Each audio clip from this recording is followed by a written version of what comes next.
Digital bank হচ্ছে এমন একটি ব্যাংক যার পরিচালনার জন্য একটি প্রধান কার্যালয় থাকবে, কিন্তু সেবা দেওয়ার জন্য কোনো স্থাপনা থাকবে না।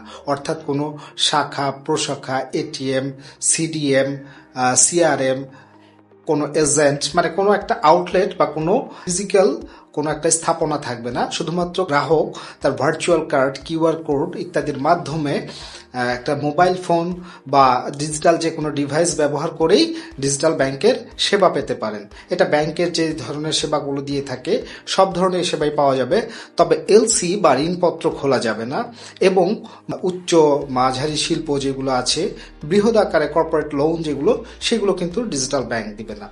ডিজিটাল ব্যাংকের প্রতি মানুষের আগ্রহ দিনে দিনে বেড়েই চলছে। বাংলাদেশ ব্যাংকে নীতিমালা আছে যে ডিজিটাল ব্যাংক করতে কতগুলো ব্যাংক করতে পারবে তা এখন নির্ধারণ করা হয়নি। এ যাবৎ বাংলাদেশ ব্যাংকে 52টি